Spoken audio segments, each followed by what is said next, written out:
లేదు మేడం, మా ఆయన జైలుకు వెళ్ళాడు మేడం. జైల్లో ఉన్నాడా? ఏం చేయాలి మేడం, ఎక్కడికి వెళ్ళాలో తెలియదు. యాక్సిడెంట్ లో ఏమైంది? అవతల వాళ్ళకి ఏమన్నా దెబ్బలు తగిలినాయా? చనిపోయాడు మేడం. 3 నెలలు అవుతుంది మేడం, ఇంకా రాలేదు.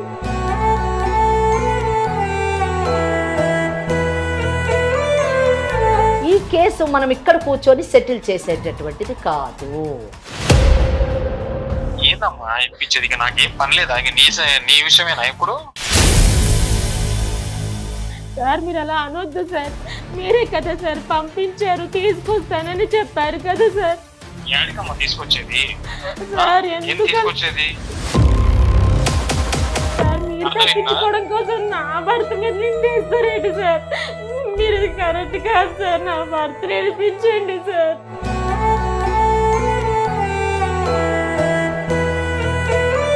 ఆయన జైలుకు పోతే ఇప్పుడేమో ఇలా మాట మార్చేస్తున్నారు అమ్మా సార్. మీరు మంచిగా మాట్లాడి, అర్థం అవుతుందా పుష్ప? నువ్వు మంచిగా మాట్లాడు. 5 లక్షలు డబ్బిస్తా అని చెప్పి మా ఆయనకేమో ఆశ పెట్టి పంపించేశారు కదా సార్. నేను ఎప్పుడు చెప్పానమ్మా 5 లక్షలు డబ్బులు ఇస్తా అని? ఏందమ్మా నీ పరిస్థితి, నీ పిల్లల పరిస్థితి? సరే నేను చూసుకుంటాలే. ఏంటి సార్ మీరు చూసుకుంటారు? ఉండు. సార్ మిమ్మల్ని నేను ఒక అన్నలా భావించాను సార్, మీరు ఇప్పుడు ఆ మాట అనడం కరెక్ట్ కాదు సార్. నేను చూసుకుంటాను, బానే ఉంటావు కదా. సార్ సార్ ఒకటి చెప్తున్నా సార్, మర్చిపోవాడు, బయటికి రాడు, అది టైం పడుతుంది కానీ నేనున్నా నీకు. అతనికి చట్టం అంటే అంత చిన్న చూపు ఉంది. నన్ను ఏం చేయగలదు చట్టం అని అనుకుంటున్నాడు. కానీ నేను చెప్పాను కదా దానికి రెమెడీ ఏంటని. ఆ విధంగా చేసినప్పుడు ఇతను బయటకు వస్తాడు.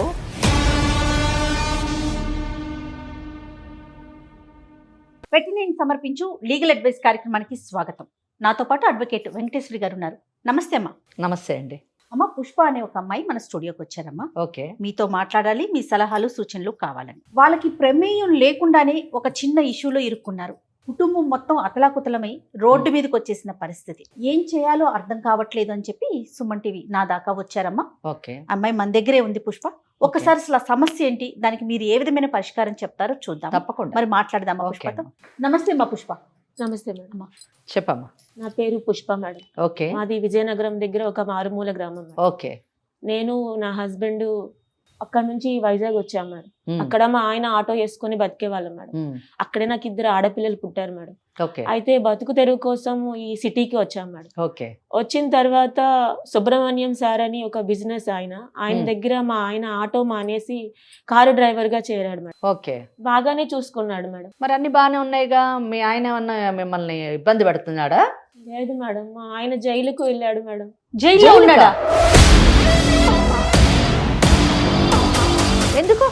ఆయన ఏదో యాక్సిడెంట్ చేశాడు మేడం. ఎవరు? మీ ఆయన? కాదు మేడం, మా ఓనర్ మేడం. ఓకే. అవును, ఓనర్ చేసి ఓనర్ జైల్లో ఉండాలిగా మేడం. ఆయన మాకు చాలా హెల్ప్ చేశాడు మేడం.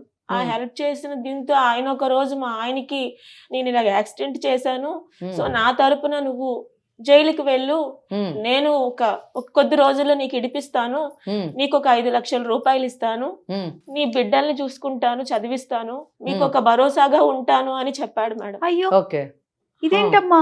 అది మా ఆయనకి ఆశ పుట్టింది మేడం. ఎందుకంటే 5 లక్షలు. అవును మేడం. పరిస్థితి బాగాలేదు, బతుకు తెరువు కోసం సిటీకి వచ్చాం మేడం. మాకు ఎవరు లేరు, నాకు అమ్మా నాన్న లేరు మేడం. నాకు మా ఆయనకి నేనే అలాగే బతుకుతున్నాం మేడం. మా ఆయన చెప్పితే ఒప్పుకోలేదు మేడం. నేను వద్దు అయ్యా, వెళ్ళొద్దు, నువ్వు జైలుకి వెళ్తే మా పరిస్థితి ఏంటి, నాకు ఇక్కడ ఎవరున్నారు, పిల్లలు 2 ఆడపిల్లలు, మాకెవరు చూస్తారయ్యా అని నేను బతిమలాడాను మేడం. అయినా మా ఆయన ఒప్పుకోలేదు మేడం. పరిస్థితి అంతా చెప్పి నన్ను బలవంతంగా ఒప్పించారు మేడం. ఒప్పించి వచ్చేస్తానన్న మనిషి 3 నెలలు అవుతుంది మేడం, ఇంకా రాలేదు.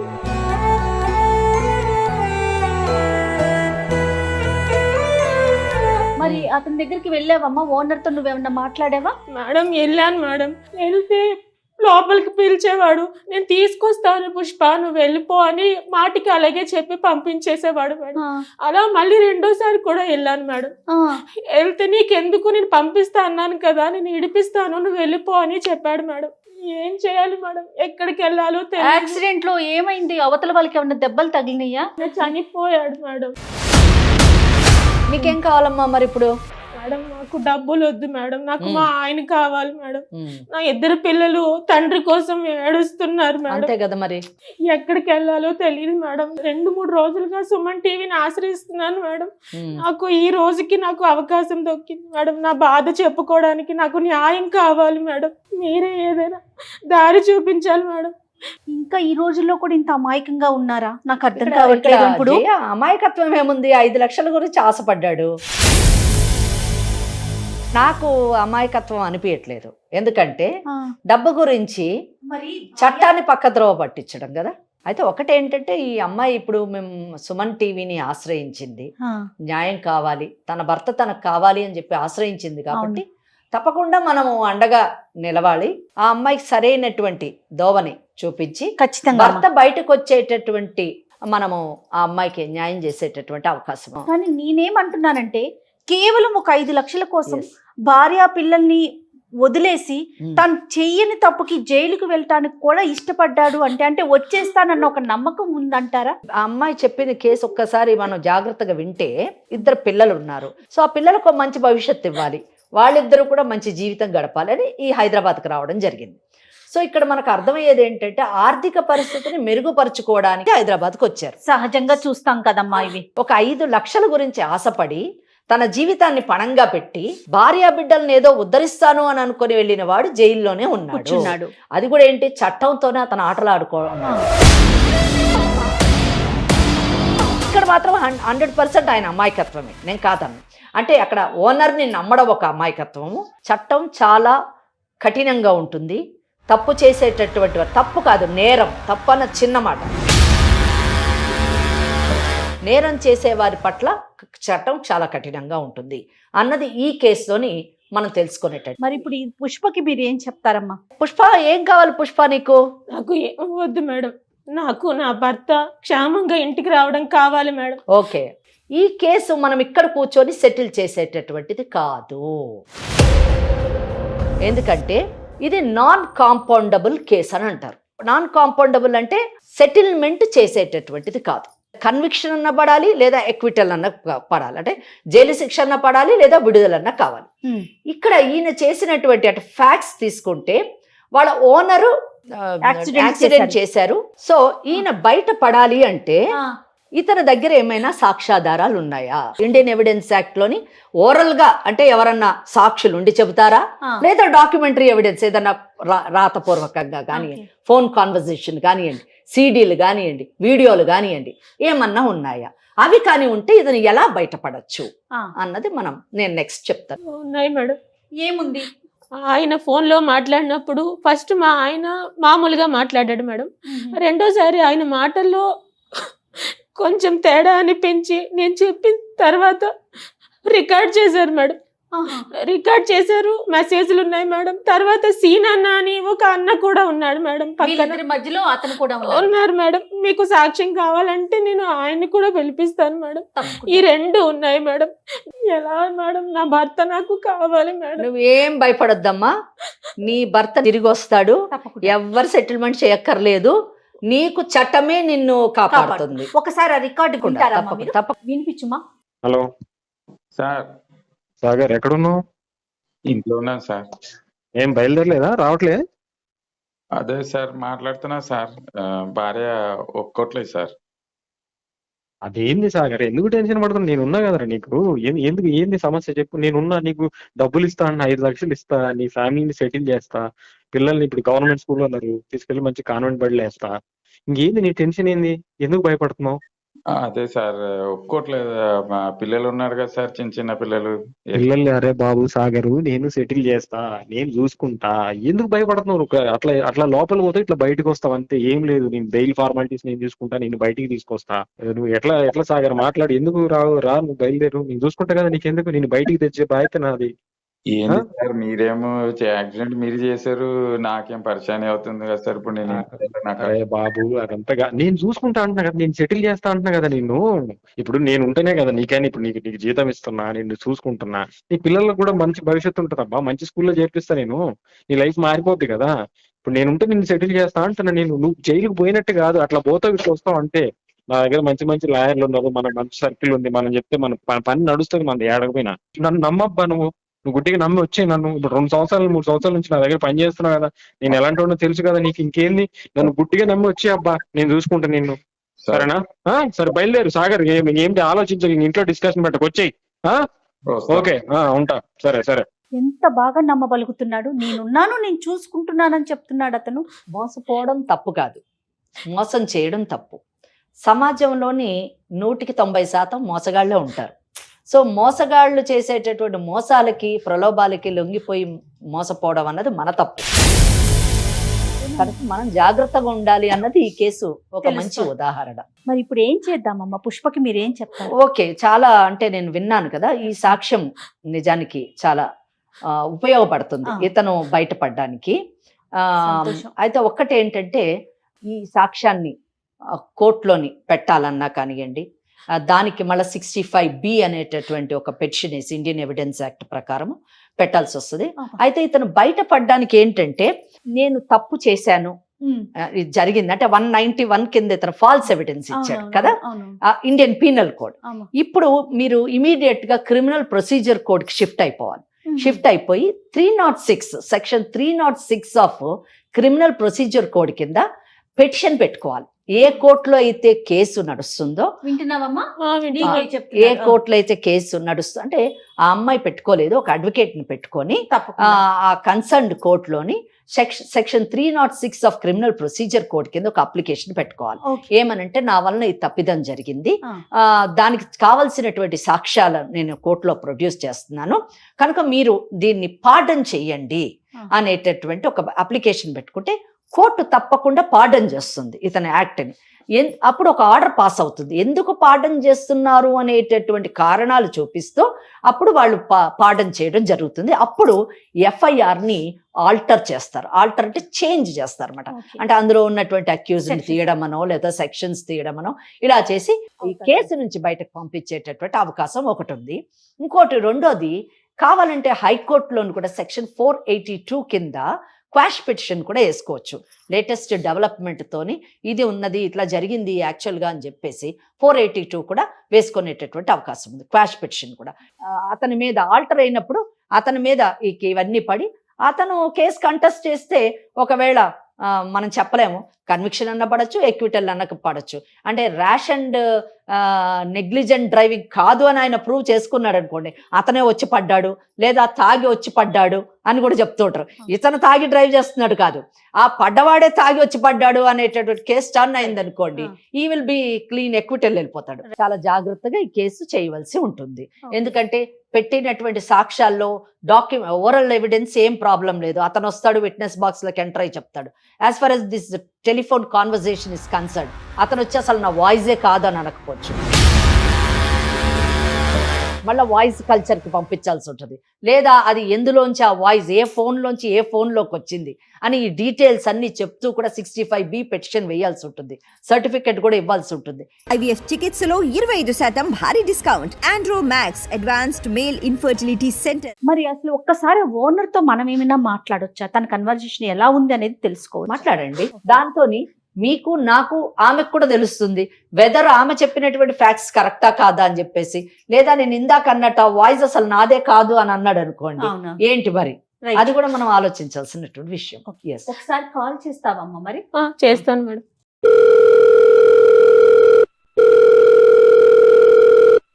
Hello hello sir. చెప్పమ్మా. సార్ నేను పుష్పాని సార్. చెప్పమ్మా, ఏంది ఫోన్ చేసినావు? సార్ మా ఆయన్ని తెస్తా అన్నారు కదా సార్. ఏందమ్మా ఇప్పించేది? ఇక నాకేం పనిలేదా? ఇక నీ విషయమేనా ఇప్పుడు? సార్ మీరు అలా అనొద్దు సార్, మీరే కదా సార్ పంపించారు, తీసుకొస్తానని చెప్పారు కదా సార్. ఏడికమ్మా తీసుకొచ్చేది? సార్ ఏం తీసుకొచ్చేది? సార్ చెప్పారు, సరే అన్నాను. ఇంక ఇదే పనా నాకు? నాకు ఎన్ని పనులు ఉంటాయి? సార్ నీకు సేవ చేసుకుంటూ కూర్చోటమేనా? సార్ ఏదో సరే మనోళ్ళు కదా, సరే ఏదో సాయం చేద్దాం అనుకుంటే ఇది పొద్దుస్తమానం. ఇప్పుడు మొన్న ఇంటికి వచ్చావంట, అంతకు ముందు ఇంటికి వచ్చావంట, ఆ వాచ్మెన్ చెప్పాడు. ఇంకా పొద్దుస్తమానం ఇదేనా? సరే ఇప్పుడు ఇంటికి వస్తుంది సర్లే అనుకుని ఇప్పుడు మళ్ళీ ఫోన్లు. సార్ వినండి సార్, నేను చెప్పకుండా మీరు ఎందుకు అలా మాట్లాడుతున్నారు సార్? 2 సార్లు కాదమ్మా, అట్లా ఎన్నిసార్లు ఫోన్ ఏంది? ఇప్పుడు ఏదైనా పని ఉంటే అయితే చేస్తాం, లేకపోతే టైం పడుతుంది. మీరు ప్రతిసారి ఇట్లా ఫోన్ చేసి విసిగిస్తే అది ఎట్లా, ఏం చేయాలి నేను? సార్ మీరు తప్ప నాకేమి పని లేదా ఇక? సార్ అలా అనొద్దు సార్, మీరు చెప్తే కదా సార్ మా ఆయన వెళ్ళిండు. ఇప్పుడు మీరు అలా అంటే నేను ఎవరికి చెప్పుకోవాలి సార్? నా పిల్లలు అడుగుతున్నారు సార్ నాన్న కావాలని. మీరు 2 నెలలు అని చెప్పారు సార్, ఇప్పుడు 3 నెలలు అయిపోయింది సార్. ఇంటికి వస్తే పంపించేస్తున్నారు సార్. ఇది కరెక్ట్ కాదు సార్, మాకు న్యాయం చేయండి అమ్మా, సార్. నువ్వు ఇక్కడ ఏడిస్తే ఏం కాదు, అర్థమవుతుందా? ఫస్ట్ ఆఫ్ ఆల్ మీ ఆయన తప్పు చేయకుండా ఉండాల్సింది. తాగాడు, వెళ్ళి గుద్దాడు, అయింది, జైలుకి వెళ్ళాడు. దానికి ఎవరేం చేస్తారు? నేనేం చెప్పాను సార్? మన దగ్గర డ్రైవర్ గా పనిచేశాడు కాబట్టి నా వంతుగా నేనేదో సాయం చేద్దాము, విడిపిద్దాము అనే ఉద్దేశంతో ఒక మాట చెప్పినందుకు ఇట్లా దబ్బునుకున్నావేంది నువ్వు నన్ను? నా చేతులు ఇప్పుడు మీ ఆయన చేసిన పని వల్ల నా కారు ఇరుక్కుంది, నాది ఇంకా స్టేషన్ లోనే ఉంది, నాది రాలేదు. మీరు చేసిన తప్పుకు నేను సఫర్ అవుతున్నా కదా ఇప్పుడు. సార్ నా మొగుడు తాగడు సార్, తనకి తాగడు అలవాటే లేదు సార్. మీరు కొత్తగా హలో హలో హలో, చెప్తున్నారు అందరు మొగుళ్ళు ఇంటికాడ అట్లే ఉంటారు, కానీ ఒకసారి గేట్ దాటి బయటకు వస్తే మీ ఆయన ఏం చేస్తాడో నీకు తెలుసా? నాకు తెలుసు, మీ ఆయన తాగుతాడు. సార్. మా కాకుండా ఇంకా చాలా అలవాట్లు ఉన్నాయి నీ మొగుడికి. ఎందుకు అవన్నీ చెప్పుకుంటే బాగుంటది ఇంకా. సార్ మా ఆయనతో నేను 10 సంవత్సరాలుగా కాపురం చేస్తున్నాను, ఏ రోజు తాగలేదు సార్. ఇప్పుడు మీరు ఇంట్లో కొత్తగా ఉన్న మగాడు బయట ఉన్న మగాడు ఒకటి కాదులేమ్మా. కానీ నేను 2-3 సార్లు మీ ఆయన తోటి నేను బయట ట్రిప్కి వెళ్ళినప్పుడు, ఇంకో చోటకి వెళ్ళినప్పుడు మీ ఆయన డ్రైవింగ్ చేస్తుంటే మాట్లాడుతుంటే మందు వాసన నాకు 4-5 సార్లు వచ్చింది. తాగి 2 సార్లు తోలాడు, నేను తిట్టాను కూడా మీ ఆయన్ని. సార్ మీరు తప్పించుకోవడం కోసం నా భర్త మీద నిందేస్తారేంటి సార్? మీరు ఇది కరెక్ట్ కాదు సార్, నా భర్త నేర్పించండి సార్. ఏందమ్మా ఇడిపించేది? తప్పు చేసాడు పోయాడు, నేను నా వంతుగా చెప్తాను, అది అయితే అయింది, లేకపోతే మీరేదో ఇప్పుడు రుబాబు లెక్క చేయటము, బుద్ధస్తమానం ఇంటికి రావటము, ఇన్నిసార్లు ఫోన్ చేయటము, ఇట్లా చేస్తే అసలు చేసేది కూడా చేయండి. నాకు అసలు ఏం అవసరం నీకు చేయడానికి? అసలు ఏదో నా దగ్గర డ్రైవర్ గా పెట్టుకున్నాను, 2 సంవత్సరాలు చేస్తున్నారు, సపోర్ట్ చేసిన అంతవరకే. నా చేతిలో ఉంటే చేస్తలేదు. బుద్ధస్తమానం ఏదో నేనేదో మీకు అప్పులోళ్ళగా ఏదో బాకీ ఉన్నట్టు అన్నిసార్లు ఫోన్ చేస్తే అయితే చేస్తాను, లేకపోతే లేదమ్మా. మీరు అట్లా అనొద్దు. చూడమ్మా, ఇప్పుడు నేను మీకు చేయాల్సిన దానికంటే చాలా ఎక్కువ చేశాను. 20,000 జీతం ఇస్తాను. ఇవాళ రేపట్లో ఎవరు ఇస్తారమ్మా డ్రైవర్లకి? 15,000 నెలంతా కొట్టుకుంటే 15,000 కంటే ఎక్కువ జీతం. 20,000 ఇచ్చాను, 20,000 ఇస్తున్నాను. ఇస్తున్నా లేదా? సార్ అది మేము పని చేస్తున్నాం కాబట్టి ఇచ్చారు సార్. అవునమ్మా, ఇచ్చినాను అంతవరకే. ఇంక అప్పుడప్పుడు అయ్యి చిన్న చిన్న అడుగుతా ఉంటాడు, సార్ ఒక 100 కావాలి సార్, ఒక 200 కావాలి సార్, అర్జెంట్ సార్. నా అడిగడికి ఫ్రెండ్స్ చేస్తున్నాడు. నేను చేసిన కాడికి సపోర్ట్ చేసినాను. మొన్న ఏదో పిల్లోడికి ఏదో కావాలనుకుంటా, ఒంట్లో బాగాలేదు, ఏదో హాస్పిటల్ అంటే అది ఇచ్చాను. నేను చేసిన కాడికి సపోర్ట్ చేస్తాను కదమ్మా. సార్ మీరు అలా చేస్తున్నారని మీ మాట కాదనలేక మా ఆయన జైలుకు పోతే ఇప్పుడు ఏమో ఇలా మాట మార్చేస్తున్నారు అమ్మా, సార్. మీరు మంచిగా మాట్లాడండి, అర్థం అవుతుందా పుష్ప? నువ్వు మంచిగా మాట్లాడు. మంచిగానే మీ ఆయన జైలు మాట్లాడుతున్నారు పోయింది, మీ ఆయన తాగి చేసిన తప్పుకు ఆయన జైలు పోయినాడు, అర్థం అవుతుందా? ఏదో నా కోసం ఏదో ఆయన ఏదో చారిటీగా చేస్తే నా కోసం పోయినట్టు మాట. తాగాడు, గుద్దాడు, పోయాడు. సార్, నా దగ్గర సార్. పని చేశాడు కాబట్టి నేను బాధ్యతగా బయటికి తెప్పిద్దాం అనుకున్నా, నేను అంతవరకే. అంతేగాని నువ్వు ఏదో డిమాండ్ చేసి మాట్లాడితే సార్, ఎట్లా డిమాండ్ అవుతుంది? ఏంటి సార్? డిమాండ్ ఏంటి సార్? మీరు చేసిన పనికి నా మొగుడు జైలుకి వెళ్ళాడు సార్. నేనేం చేశా? ఆగు పుష్ప, ఆగు. నేనేం చేశా? నేను సార్ నేను మీరు చేసిన పనికి మీ ఆయన జైలుకి వెళ్ళటం ఏంటి? మీరు కదా సార్ నేను యాక్సిడెంట్ చేశారు. ఏంది ఏంది మీరు ఏదమ్మా? కదా ఏంది సార్ ఏమన్నా? యాక్సిడెంట్ చేశారు. నేను చేశానా అవును యాక్సిడెంట్? సార్. ఎవరు చెప్పారు నేను చేశానని? సార్ ఏం నీ సార్? మొగుడు గుద్దితే నేను ఏడో బయట ఉన్న అప్పటికప్పుడు పోయి మాట్లాడి, నేను బెయిల్ ట్రై చేస్తే రాలే, తీసుకెళ్లి లోపలేసారు. నీ మొగుడు గుద్దితే కారు తాగి చచ్చాడు అక్కడ మనిషి, అర్థమవుతుందా? ఇప్పుడు నా నెత్తిన వేసుకున్న సమస్య నేను చేశానంట. మీలాంటి వాళ్ళని మన వాళ్ళని ఎక్కడ ఉంచాలో అక్కడే ఉంచాలి. లోపలికి రానిచ్చి మంచిగా చూసుకుంటే చూసుకో టైంకి జీతం ఇచ్చి ఇంకా మంచి చెడుకు ఇట్లాంటి వాటికి సహాయం చేస్తుంటే ఇక ఇట్లనే నెత్తిన కూర్చుంటారు. ఇప్పుడు నా బుర్ర తింటున్నారు. నువ్వు అసలు ఎందుకు చేస్తావు ఫోన్ నాకు ఊరికే? సార్ మీరు అలా అనొద్దు నాకు సార్. 100 పనులు ఉంటాయి. అదిగో అమ్మా, అయినో నాకు 100 పనులు ఉంటాయి. నువ్వు ఒక్కదానివే కాదు, నాకు 100 పనులు ఉంటాయి. నాకు కంపెనీలు ఉన్నాయి, ఇంకోటి ఉంది, ఆఫీసులు ఉన్నాయి, మీటింగ్లు ఉంటాయి. నాకు బయటకు వెళ్ళేది ఉంటే 100 ఉంటుంది. నాకు ఫ్యామిలీ ఉంది. పొద్దుస్తమానం నువ్వు నీ మొగుడు ఇదేనా నాకు? ఇంకా సార్ నేను మాట్లాడినివ్వండి సార్. సార్, మీరే నన్ను మాట్లాడనివ్వట్లేదు, మీరు కావాలని తప్పించుకుంటున్నారు సార్, నా బిడ్డలు ఏడుస్తున్నారు సార్, మీరు డబ్బులు మా చూపించి మమ్మల్ని బాగా అన్యాయం చేశారు సార్. సార్ మాకు డబ్బులు వద్దు, ఏమొద్దు సార్, నా పిల్లలకి తండ్రి కావాలి, నాకు నా భర్త కావాలి సార్, ఇంతకన్నా నేను ఇంకేం మిమ్మల్ని కోరుకోను సార్, దూరంగా వెళ్ళిపోతాం సార్, ఎక్కడికి పోయి బతుకుతాం సార్, చూడమ్మా, మీకు పుణ్యం నా వంతు అయితే ఉంటుంది సార్. చేస్తా, లేకపోతే లేదు, అంతవరకే.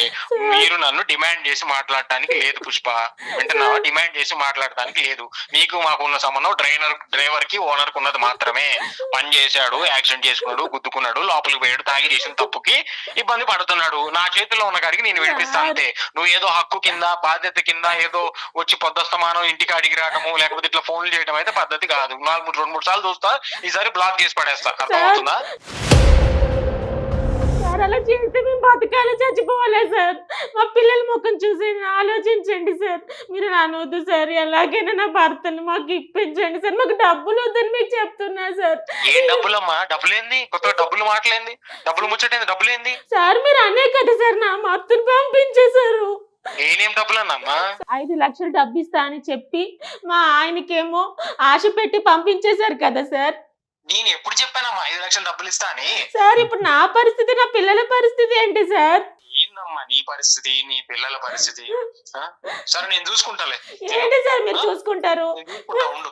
సార్ మిమ్మల్ని నేను ఒక అన్నలా భావించాను సార్, మీరు ఇప్పుడు ఆ మాట అనడం కరెక్ట్ కాదు సార్. నేను చూసుకుంటాను, నేను చూసుకుంటా, బానే ఉంటావు. సార్ సార్ ఒకటి చెప్తున్నా సార్, మర్చిపోవాడు, బయటికి రాడు, అది టైం పడుతుంది, కానీ నేనున్నా నీకు. సార్ అంత మాట అనొచ్చండి సార్. సార్ నా భర్తను ఎలా తెచ్చుకోవాలి నాకు తెలుసు సార్, నా దగ్గర అన్ని ఆధారాలు ఉన్నాయి సార్. ఏం ఆధారాలు ఉన్నాయి? ఉన్నాయి సార్, పుష్ప, ఆధారాలు నేను చెప్పింది ఉన్నాయి సార్. విని, ఇప్పుడు నాతో అడ్జస్ట్ అవ్వు. ఆయన వస్తాడో రాడో నాకు తెలీదు. సార్ నా దగ్గర ఆధారాలు ఉన్నాయి సార్, మీరు అన్న మాట అనొద్దు నీ దగ్గర సార్. ఏమున్నాయి ఆధారాలు? ఉన్నాయి సార్. ఆధారం ఉంటే ఏం చేస్తావు? పో, సార్. ఎక్కడికి పోతావు పో, ఏం చేసుకుంటావు చేసుకోపో, నేను కూడా చేస్తాను, ఏం చేసేయి. ఏం తమాషాలు ఉందా? సార్. ఆధారం ఉన్నాయంటే ఫోన్లే పాపం ఏదో సాయం చేస్తామని నేను అనుకుంటే ఆధారాలు ఉన్నాయి, నన్నే బ్లాక్మెయిల్ చేస్తున్నాను. ఏం చేసుకుంటావు చేసుకోపో, తమాషగా ఉందా? సార్ అసలు నీ ఫోన్ ఎత్తడం నేను చేసిన తప్పు ఫస్ట్ పెట్టే తలకాయలు మనోళ్ళు. ఇది మేడం పరిస్థితి, ఇప్పుడు నాకు ఏంటి మేడం ఆహా, ఇది మేడం పరిస్థితి కాదు, ఇది పరిస్థితి అని నీకు ఇప్పుడు అర్థమైంది. ఒక దెబ్బకు రెండు పిట్టలు అంటే ఆయన జైలుకి పంపించేసేయాలి, ఈమెని అడ్జస్ట్ అయిపోతున్నాడు, నాతో అడ్జస్ట్ అయిపోయాడు. చూడండి అమ్మా, అతను సో ఈమెని వశపరుచుకుంటాడు, ఈ సిచ్యువేషన్ యూజ్ చేసుకుంటాడు, అక్కడ అతన్ని జైలు నుంచి బయటకు పక్కన రానియ్యడు. అన్నా అన్నా అని ప్రాధాయపడుతున్నా కూడా ఏ మాత్రం ఏం చేసుకుంటావో చేసుకో అంటున్నాడు. అంటే ఎంత తేలికైపోయిందమ్మా మనుషులకి. అతను ఎలా వస్తాడు, ఇతనేమో అవును నీ ఇష్టం, ఏం చేసుకుంటావో చేసుకో అని చెప్తా ఉన్నాడు. అదే అతనికి చట్టం అంటే అంత చిన్న చూపు ఉంది. అతను 304 Part 2 కింద లేదా 302 కింద కూడా లోపలికి వెళ్ళిపోయేటటువంటి అవకాశం ఉంది. కనుక అప్పుడు అతనికి చట్టం విలువ తెలుస్తుంది, ఇలాగ మనుషుల జీవితాలతో ఆడుకోకూడదని తెలుస్తుంది, ఇతనికి కూడా బుద్ధి వస్తుంది. అతనికి ఏమొస్తుందమ్మా బుద్ధి, శుభ్రంగా వెళ్ళి లోపల కూర్చున్నాడు అనకూడదు కానీ. ఆ అమ్మాయి కాదు పిల్లల్ని పెట్టుకుని అంత బాధపడి ఏమండి ఎటు తిరిగినా గానీ మహిళే బాధపడాలి. అది చూడండి, ఈ కేసు కూడా చుట్టూ మళ్ళీ తిరిగి మహిళ అక్కడికే దగ్గరికి వచ్చి మహిళలు ఆగింది. చాలా బాధ అనిపిస్తుంది ఆ ఫోన్ మాట వింటుంటేనే. అందుకే మేడం ఎక్కడికి వెళ్ళాలో తెలియలేదు మేడం. నాకు మీరు మీ సుమన్ టీవీ నాకు న్యాయం చేస్తారని అనుకుంటున్నాను మేడం. ఎందుకంటే ఇప్పుడు కూడా చాలా భయంతోనే వచ్చాను మేడం. అతను అంత కర్కశంగా మాట్లాడుతుంటే నేను ఎక్కడికి పోవాలి మేడం? నాకు మీరు న్యాయం చేయగలుగుతారని నేను మనస్ఫూర్తిగా వెళ్తున్నాను మేడం. మేము చట్టానికి లోబడి మనం ఎంతవరకు చేయగలమో మన అడ్వకేట్ మేడం ఉన్నారు, వెంకటేశ్వరి గారు. అమ్మా నాకు ఇతని ఫోన్ విన్నాక ఇంకొక అనుమానం వచ్చిందమ్మా. ఇప్పుడు ఈ పిల్ల ఒంటరిగా పిల్లల్ని పెట్టుకొని ఉంటుంది, తన మీదకి అతను ఏమన్నా అంటే ఇప్పుడు నా దగ్గర ప్రూఫ్స్ ఉన్నాయని కూడా చెప్పింది కదా, వేరే రకంగా ఏమైనా ఇబ్బంది పెట్టే అవకాశం ఉంటుందేమో, ముందస్తుగా అట్లా ఏదన్నా వస్తే ఏమన్నా చెయ్యొచ్చా? తప్పకుండా ఆమె ఉమెన్స్ ప్రొటెక్షన్ సెల్ ని అప్రోచ్ కావచ్చు, తనకి ప్రొటెక్షన్ ఇమ్మని చెప్పేసి కోరొచ్చు. అలాగే కోర్టులో కూడా ఆమె ప్రొటెక్షన్ కి కోరేటటువంటి అవకాశం ఉంది. దాన్ని ఎలా ఫాలో అవ్వాలి, ఏం చేయాలనేది మనం ఈ ఎపిసోడ్ అయిపోయినాక ఒక్కసారి గైడ్ చేయండి. తప్పకుండా ఏ మాత్రం అవకాశం ఉన్నా మనం తప్పకుండా ఆమెకు అన్ని విధాల చట్టపరమైనటువంటి సహకారాన్ని అందించి ఆమె భర్తను బయటకు తీసుకురావడానికి, ఆమెకు కావలసినటువంటి రక్షణ కలిగించడానికి మన వంతు ప్రయత్నం మనం తప్పకుండా చేద్దాం. ధైర్యంగా ఉండమ్మా. సరే మేడం. ఓకేనా? సరే మేడం. నువ్వు చెప్పిందంతా నిజమే కనుక అయ్యున్నట్లయితే ఖచ్చితంగా మేము చట్టపరంగా మేడం ఉన్నారు, ఒక మీడియా పరంగా మేమున్నాం, న్యాయానికి న్యాయం జరుగుతుంది తప్పకుండా. ఖచ్చితంగా. వాస్తవాలు ఖచ్చితంగా వెలుగులోకి బయటకు వస్తాయి. వస్తాయి. రైట్ సరే అమ్మా. మేడం. ఓకే అమ్మా. Okay madam. ఓకే తల్లి. నమస్తే అమ్మా. నమస్తే. థ్యాంక్ యూ సో మచ్ అమ్మా. Thank you.